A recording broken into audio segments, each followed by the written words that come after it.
Our next storyteller is Linda Joy Benn, a transformational healer, international speaker, and founder of the BENN Method, Advanced Self-Care for the Soul.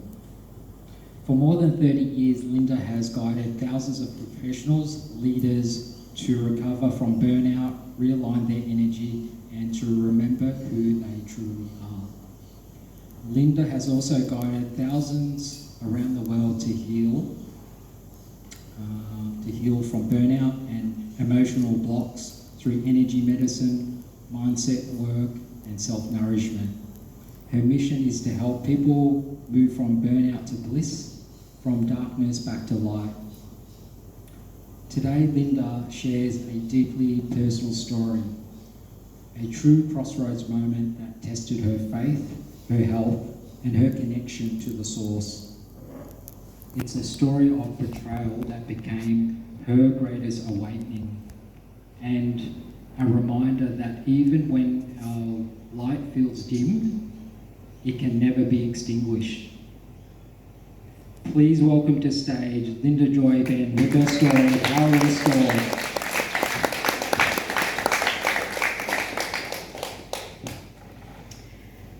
I stood in my bathroom in Australia, skeletal, exhausted, staring at my reflection. A woman I once trusted told me, "Linda, your light has gone out." And in that moment, I believed her. I didn't recognize the woman looking back at me in the mirror. My eyes were dull, my body frail, and my spirit gone.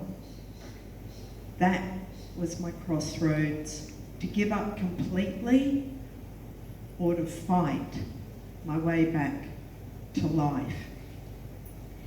Years earlier, I was living in California, full of energy and vitality, and sharing healing, transformation, teaching consciousness, and living life to the fullest. Then I met a woman at a networking event. I'll call Susie. She introduced herself as an international energy healer, and I thought, great, a kindred spirit. And she was charming and charismatic and said, "Wow, your light is so bright. I'm mesmerized and just staring at you from the other side of the room." I thought nothing of it, but later I learned love bombing is a red flag. My phone was constantly buzzing. She always wanted to catch up for coffee and find out what I was doing, where I was going, which events I was going to, and can she come, and can I introduce her to the organizer? And I'd say, sure, come along. And even on Christmas Day, to a private friend's gathering, she invited herself. I was open-hearted and generous, introducing her to all my connections, not realising that she was using those introductions to sell her own services. And at that time, I didn't understand energy vampires. I truly believed everyone was full of love and light. One day over coffee, she said to me, "Linda, you came to America with so much light, but your light has gone out."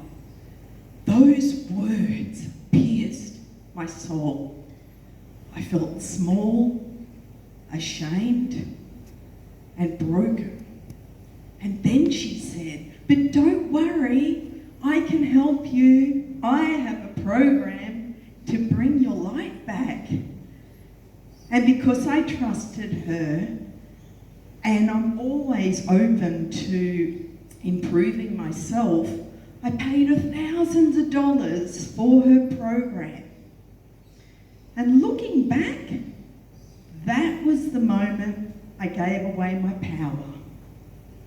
That one sentence, "Your light has gone out," was a manipulation to make me doubt myself and see her as my saviour.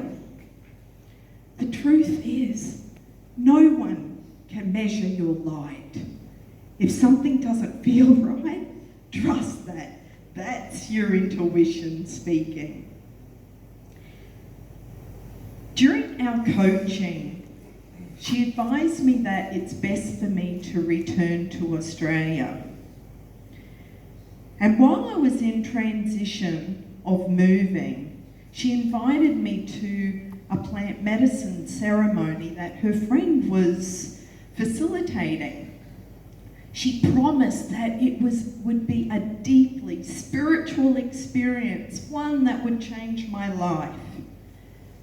So she picked me up from my hotel in San Francisco. We drove over the Bay Bridge to the East Bay, to a private home. It was a big room, cushions on the floor. I drank the medicine and felt waves of energy moving through me.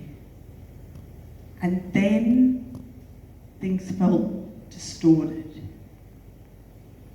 The next morning when I woke up, I felt cut off from source. My soul felt shattered. The inner fire that always guided me was gone. And that was the beginning of my descent. I returned to Australia and everything began to unravel. My health failed. I lost so much weight that my hip dislocated because I didn't have enough muscle to hold my joints together. My energy disappeared. My brain was foggy. Every system and every organ was shutting down. I could barely put a sentence together. Doctors gave me all these medical labels and prescriptions, but I knew it was more than physical. My spirit had shut down. I went to see one of my teachers who I've known since 2004. She looked at me in shock and said, "Linda Benn, what are you doing? You're committing energetic suicide." And I said, "I know, I'm exhausted. I thought it was burnout after travelling around the world and teaching consciousness for so many years that to a world that wasn't ready to hear that." And then she said firmly, "Do you know who you are as a soul? If you end this contract, the next life will be 10 times worse." That sentence jolted me awake. I realised I had a choice. Keep spiralling into darkness or choose life. And that was my true crossroads. I chose life. And that choice became the turning point of my soul. It took years of healing, of prayer, meditation, journaling, being out in nature, and many, many healing modalities to bring all those fragments that were shattered of my soul back into alignment. And I did it medication-free. Slowly, I rebuilt my energy, my strength, and began to feel my light returning. At the beginning of 2020, she came to Australia and stayed with me. Within a few days, her true colours appeared. Entitlement, manipulation, and self-importance. She ate me out of house and home, never contributed a thing, and every outing revolved around her and who I could introduce her to. And her comment said it all. Linda, my clients pay me $2,500 a day to spend the day with me. And I thought, I see you now. After 10 long days, when she left, I felt so relieved. That was when I began to sense something deeper had been draining me all along. During a powerful soul retrieval session, the truth was revealed. Susie had been feeding off my energy for years, bound by her own dark attachments that latched onto my soul. And those entities didn't want to let go. But through that healing, I was set free.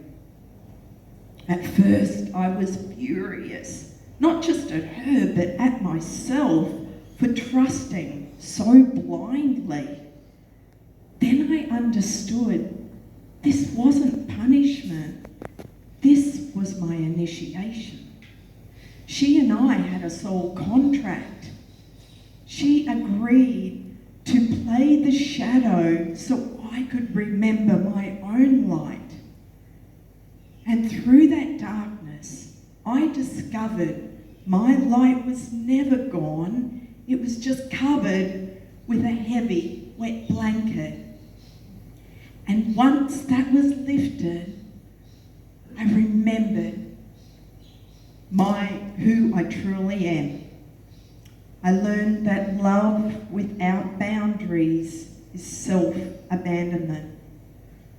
That discernment is not judgment, it's wisdom. And that my intuition is divine intelligence always guiding me home. So today I stand here stronger, wiser, and more connected to Source than I ever have. If you take one thing from my story, let it be this. Your light can never go out. It can flicker, it can dim, but it is eternal. Sometimes the people who hurt us most are the ones that our soul chose to awaken us. So if you ever find yourself in the darkness, remember, you are the light. You always have been. Thank you.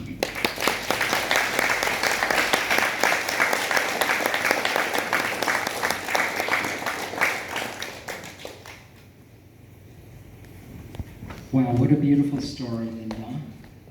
It must have been really hard to put yourself together after what you've been through, and I felt that there was a strong sense of spiritual awakening in your story, and a lot of heartwarming moments and crossroads in that journey. So thank you very much for sharing.